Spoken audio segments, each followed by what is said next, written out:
বিসমিল্লাহির রহমানির রহিম।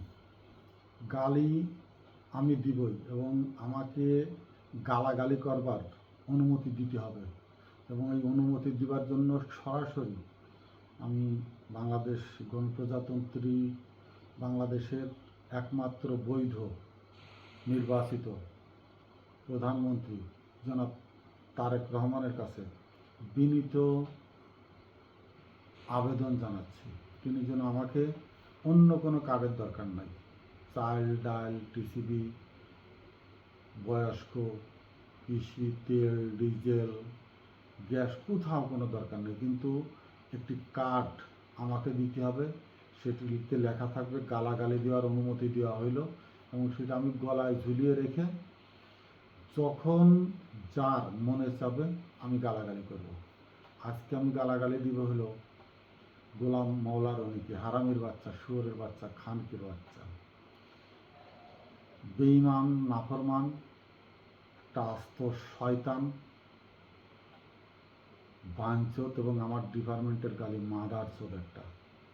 কেন গালি দিচ্ছি জানেন? আপনিও গালি দেবেন। 10/5/2026 অর্থাৎ গত রবিবার, আজ সোমবার, গত রবিবারে এই শুয়োরের বাচ্চা, বান্দির বাচ্চা একটি ভিডিও লোড দিয়েছে।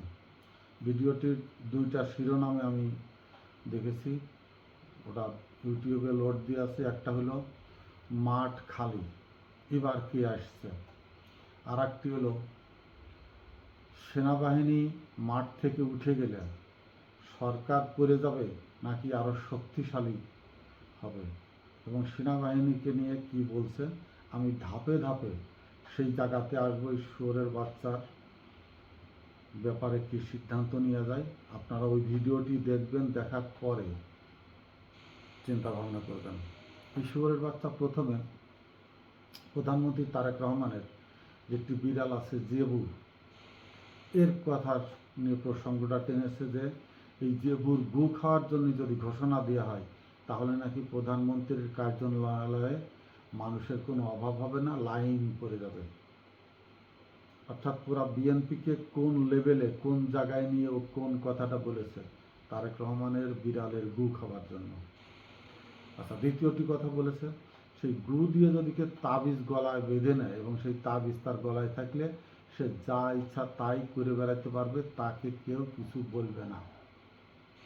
ঠিক আছে, প্রধানমন্ত্রী হয়েছে, সমালোচনা করা যায়, কিন্তু কাকে নিয়ে? প্রধানমন্ত্রীর বিড়াল এবং তার গুকে নিয়ে খাওয়াচ্ছে কাকে? বিএনপিকে খাওয়াচ্ছে। এই বিএনপি কিন্তু 18 সালে এই শুয়োরের বাচ্চা বদমাইশকে, পাকা একটা বাংলার জারজ সন্তান, একমাত্র বৈধ জারজ সন্তান, তাকে নমিনেশন দিয়েছিল। আমি সেখানে পরে যাচ্ছি। এই প্রসঙ্গ শেষ করার পরে আর একটা জিনিস খেয়াল করবেন, আমি জানি না ডক্টর মোহাম্মদ ইউনূস বুড়াকালে ওর পুটকি মারিছিল কিনা বা ওর পাস আর কোন জায়গায় মারিছে। যে কোনো প্রসঙ্গ আসলেই ডক্টর ইউনূসকে দেখবেন ও খিস্তিখিজির করে খুব বিশ্রীভাবে এবং ইনিয়ে বিনিয়ে দুই কথা পাঁচ কথার পরে গিয়েই আওয়ামী লীগকে প্রমোট করে। বিএনপি সরকারের, ইউনূস সরকার থেকে শুরু করে তখন থেকে এ পর্যন্ত বিএনপি সরকারের যে কোনো পদক্ষেপ কার্যক্রম যদি আওয়ামী লীগের বিপক্ষে যায়, ভারতের বিপক্ষে যায়, ওর দেখবেন মনে হয় পুটকির ভিতর কাঁচামরিচ ভাঙিয়ে দিলে যেরকমের জলে ওর জলে। ও সেটাই ইনিয়ে বিনিয়ে বিনিয়ে বিনিয়ে সরকারের কৌশলে কথার ভিতর দিয়ে সরকারকে কীভাবে দুর্নাম করা যায়, কীভাবে সরকারের অপবাদ দেওয়া যায়, সরকারের কার্যক্রমকে কীভাবে বিতর্কিত করা যায়, সেটার পিছনে লেগে থাকে। ইংরেজ থেকে শুরু করে বর্তমানে এই সরকার পর্যন্ত। যাকে মাদার চোরের বাচ্চা এ পর্যন্ত শেষ করলে ঠিক ছিল, কিন্তু ও যে জায়গাতে আঘাত করেছে, আমি তারেক রহমানের কাছে যেমন গালাগালির জন্য অনুরোধ করছি, ঠিক তেমনি সেনাপ্রধান, সেনাবাহিনীর স্টাফ অফিসার, আর্মি হেডকোয়ার্টার এবং বাংলাদেশের বর্তমানে যে 64টি জেলায় সেনাবাহিনী নিয়োজিত আছে, সমস্ত সেনাবাহিনীর ডিজিএফআই থেকে শুরু করে সকল সেনাবাহিনীর প্রত্যেকটি সদস্য থেকে সেনাপ্রধান পর্যন্ত আমি অত্যন্ত বিনয়ের সাথে বিনীতভাবে অনুরোধ করব, ও ও সেনাবাহিনীকে যে তুচ্ছ তাচ্ছিল্যভরে কথা বলেছে, আপনারা ভিডিও নাম দুটি কিন্তু একই ভিডিও। একটি হলো মাঠ খালি হয়ে যাচ্ছে, আর একটি হলো সেনাবাহিনী চলে গেলে, উঠে গেলে সরকারের পতন হবে নাকি আরও শক্তিশালী হবে। এই দুটি নামে কিন্তু বস্তুগত ভিডিওটি একটি। সেখানে সেনাবাহিনীকে এই খানকির বাচ্চা বলেছে ক্যাপ্টেন পদমর্যাদার অফিসাররা নাকি ইউএনও সাহেবের চেয়ারের বসে, ইউএনও সাহেবের চেয়ারের টেবিলের সামনে চেয়ারে বসে পায়ের উপরে পা দোলায় আর ব্যঞ্জন সিগারেট টানে, আর তারা সার সার বলবে সেইটা শুনবার জন্য নাকি ঘুর ঘুর করে। আর একটা হলো মেজর এবং লেফটেন্যান্ট কর্নেল পদমর্যাদার অফিসাররা ডিসি অফিসে গিয়ে ঘুর ঘুর করে, তাদের চেয়ারের সামনে বসে অফিসের ভিতরে বসে নাকি বেনসন টানে এবং ডিসি সাহেব তখন তাদের সার সার করবে সেই অপেক্ষা থাকে। এই খানকির বাচ্চা ও কি জানে পিএমএতে একজন জেন্টলম্যান ক্যাডেটকে ট্রেনিং দেওয়ার সাথে সাথে শুধু ওর মতো একাডেমিক শিক্ষা না, তার নীতি নৈতিকতার যে শিক্ষা এবং মানসিক কোন উচ্চতর অবস্থানে তাকে উন্নীত করে দিয়ে তারপরে কমিশন দেওয়া হয়, এই হারামের বাচ্চার বিন্দুমাত্র ধারণা আছে কিনা আমি জানি না। এর আগেও দেখেছি ও সেনাবাহিনীকে নিয়ে এইভাবে খুব ছোট করে কথা বলে। ও 8 সালে এমপি হয়েছিল, নিজে বলেছে আমি 8 সালে এমপি হয়েছিলাম, তখনও দেখেছে। কিন্তু 8 সালে ও এমপি হওয়ার পরে আওয়ামী লীগ ক্ষমতায় থাকার সময় কিন্তু বিডিআর অফিসার ম্যাসাকার হয়।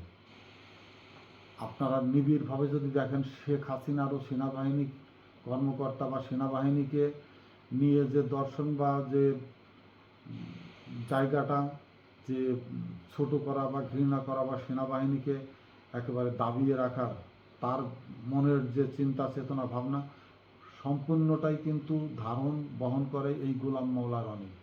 এও কিন্তু সেনাবাহিনীকে ওই একই পর্যায়ে দেখে এবং অত্যন্ত ঘৃণ্য মানের দৃষ্টিভঙ্গি পোষণ করে। এই দুইটা কথা ও কোন কর্মকর্তাকে দেখেছে, কোথায় দেখেছে, সেটির সম্পূর্ণ তদন্ত হবে। তদন্তর প্রেক্ষিতে সেই সব কর্মকর্তা কারা যারা ইউএনও অফিসে গিয়ে বসে থেকেছে এবং ইউএনওদের সামনে, আরে হারামির বাচ্চা এক আর্মির একজন কর্মকর্তা তার সৈনিকের সামনে সিগারেট ধরায় না, সৈনিকের সামনেই কোনো নেশা জাতীয় বা কোনো বাজে কথা, বাজে বডি ল্যাঙ্গুয়েজ, বাজে মুভমেন্ট করে না একজন সৈনিকের সামনে। আর বাইরে এসে একজন ইউএনওর অফিসে বসে, একজন ডিসি সাহেবের অফিসে বসে বাংলাদেশ সেনাবাহিনীর কমিশন প্রাপ্ত একজন সেনা কর্মকর্তা এই ধরনের অ্যাটিটিউড করবে, এই ধরনের ব্যক্তিগত পারফরমেন্স ডেলিভারি দিবে।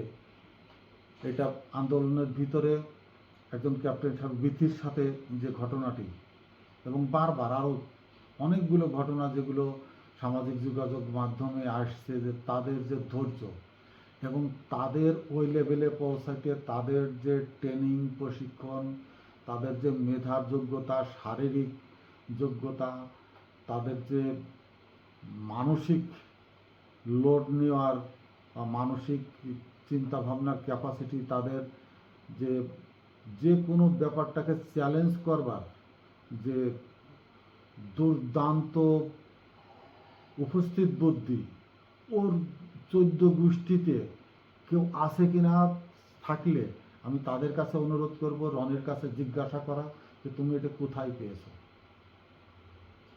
ও এমপি হয়ে এমন একটা জায়গায় নিজেকে মনে করে যে যত কিছু সংবিধান থেকে শুরু করে দেশ পরিচালনা থেকে শুরু করে রাজনীতিবিদ কীরকমের হওয়া উচিত, রাজনীতি কীরকমের হওয়া উচিত, সমস্ত কিছুর শিক্ষাগুরু যেন সে একাই।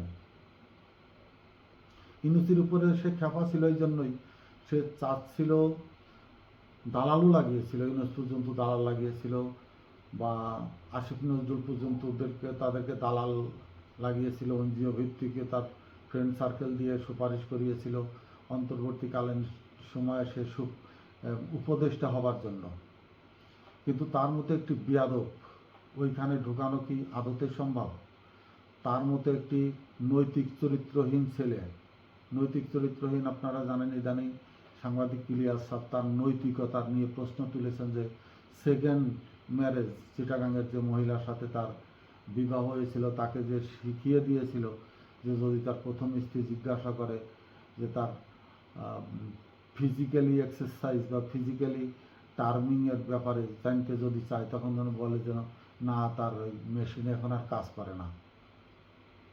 তো সেই রনি, সেই গোলাম মোল্লা রনি লুচ্চা, নৈতিক স্খলনের একজন, মানে কি বলবো, ইরশাদের ছোট ভাই, রাষ্ট্রপতি ইরশাদের ছোট ভাই চারিদিক থেকেই, এবং নিজেকে পাণ্ডিত্য হিসাবে জাহির করবার জন্য যত ধরনের অত্যন্ত মিষ্টভাষী এবং মিষ্টভাষী দিয়েই মৃদুভাষী, এবং এর ভিতরে যে কত বড় দুরভিসন্ধি লুকানো থাকে তার কথার মারপ্যাচের ভিতরে, কথার কৌশলের ভিতরে। বাংলাদেশে এর মতো চতুরঙ্গী, চতুরতা সম্পূর্ণ শয়তান দ্বিতীয়টি আছে কিনা আমার সন্দেহ। আমি যত বড় বড় মনীষীদের জীবনে যতটুকু জেনেছি বা জানার চেষ্টা করেছি, পড়েছি পুস্তকে, অধিকাংশই এই ধরনের যাদের মেধা হয় তাদের মায়ের গর্ভে বৈধ স্বামীর বাইরে অন্য কোনো পুরুষের মাধ্যমে এরা গর্ভজাত হয়।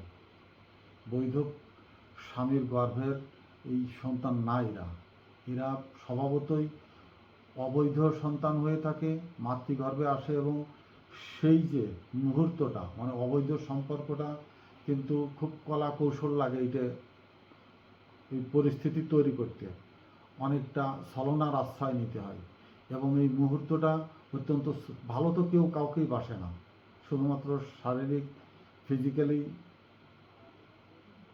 সেক্সুয়াল টার্ম সময়টুক পুরা করবার জন্য যতটুকু দূরত্বপনা করে কৌশলে, ভালোবাসা নেই কিন্তু কৌশল আছে। ওই ওই অবস্থায় যে সন্তান জন্মগ্রহণ করে তারা ঠিক এই ধরনের, এরা অত্যন্ত কৌশলী হয়, এবং ফিজিক্যালি সময়কার যে মেধার অস্থিরতা থাকে সেই অস্থিরতা এদের ভিতরে, সেই অস্থিরতা নিয়ে মেধার ভিতরে নেই, এরা জন্মগ্রহণ করে। এই জন্যই এরা এই সব সাইডে অত্যন্ত দক্ষ হয়ে থাকে। আমি সেনাবাহিনীর কাছে একবার সেনাপ্রধান থেকে পুরো আর্মি হেডকোয়ার্টারের সেনা স্টাফ কর্মকর্তা যারা আছেন তাদের কাছে অনুরোধ করব, আপনারা এই ভিডিওটি এবং ডিজিএফআইতে যারা আছেন, হাসিনার সময় সেনাবাহিনী তাকে ধরেনি, কারণ হাসিনার সাথে গোপনে তার যোগাযোগ থাকতো এবং তাদের কাওয়া কাদের তাদের সাথে। ইন্ডিপেন্ডেন্ট সরকারের সময়ও তার কোনো লিঙ্ক ছিল মানে আওয়ামী লীগের দেখে যাওয়া যে আবর্জনা, ইন্ডিপেন্ডেন্টের অন্তর্বর্তীকালীন সরকারের যে সেনাবাহিনীর অফিসাররা ছিল সেটা তো শেখ হাসিনারই আবর্জনা। তো তার সাথে রনির একটি আন্ডারস্ট্যান্ডিং ছিল, হয়তো সেই সুযোগটা ব্যবহার করেছে, সে তাকে ধরেনি বা তাকে আইনের সামনে ডেকে আনেনি। কিন্তু বর্তমান বৈধ সরকার এবং সেই পটভূমির অনেক পরিবর্তন হয়েছে। সেনাবাহিনীতে থেকে তারা সেই আওয়ামী লীগের মতাদর্শের সব চাকরিচ্যুত করা হয়েছে, রিটায়ারমেন্টে সরানো হয়েছে। এখন যারা আছে আমি মনে করি অন্তত ওয়াকারুজ্জামানের মতো তাদের ইমেজকে পরিষ্কার করতে, ইমেজকে রাষ্ট্রীয় প্রতি সম্মান রেখে সেনাবাহিনীর অভ্যন্তরীণ মর্যাদাকে সমুন্নত রেখে তারা রাষ্ট্রের প্রতি বা সরকারের প্রতি আনুগত্য পোষণ করবেন, এবং সেখান থেকে সেনাবাহিনীর যে পুরানো ইমেজ সেখান থেকে পুনরুদ্ধার হয়ে বর্তমান ইমেজকে সমুন্নত রাখবেন। এবং এই জন্যই এই রনিরা কেন এই ধরনের কথা বলল, কোন সাহসে বলল, বা কি প্রুফ সে দিতে পারবে, এটার যদি ন্যায়সঙ্গত তদন্ত না হয় এবং রনির এই কথা যদি বাইরে ঘুরে বেড়ায়, তাহলে সেনাবাহিনীর কে নিয়ে বাইরে সিভিল মেকানিজমে, সিভিলিজমে যে একটি শ্রদ্ধাবোধ, সম্মানবোধ ছিল সেটার অনেকটা ক্ষতি হবে। সেনা সংস্থার অবস্থানগত দিক, আমাদের কর্মকর্তাদের যে এই যে পদমর্যাদার যারা আছেন, লোকালে গেলে বের হলে তাদের মান মর্যাদা সাধারণ জনগণের কাছে কিছুটা হলেও ক্ষুণ্ণ হবে এবং প্রশ্নবিদ্ধ হবে।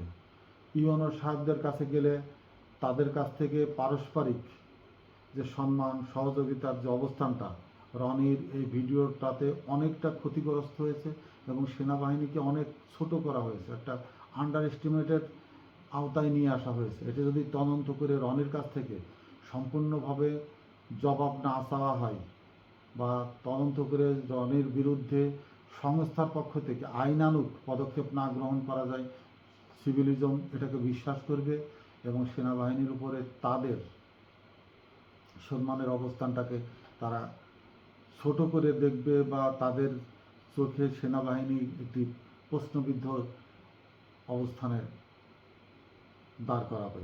অতএব আমি তারেক রহমানের কাছে যেমন অনুরোধ করব যে এই কুলঙ্গার, বাংলার এই কুলঙ্গারকে কোনোভাবেই যেন রাজনীতিতে কোনো পৃষ্ঠপোষকতা যেন না পায় এবং এদের মতো লোককে যা ইচ্ছে তাই যে যেখানে পাবে জুতা পিটা, স্যান্ডেল পিটা, লাথি, মারধর এবং বিশ্রী ভাষায় গালাগালি করবে এবং আইন তাদের পক্ষে থাকবে, এই রনিদের মতো ব্যক্তিদের পক্ষে থাকবে না। এই জায়গাটা যেন খোলসা করে দেয়। আর দ্বিতীয়ত আমি সেনাবাহিনীর কাছে আবারও বিনীতভাবে অনুরোধ করব, ভিডিওটি আপনারা দেখুন, দেখে তার বিরুদ্ধে আইনানুগ ব্যবস্থা নিয়ে যথাযথ বিচার কার্য সম্পাদন করা হোক এবং সেনাবাহিনীর হারানো ইমেজ, হারানো সম্মান, হারানো অভ্যন্তরীণ মর্যাদাকে পুনরুদ্ধার করতে সচেষ্ট হন। ধন্যবাদ। আসসালামু আলাইকুম।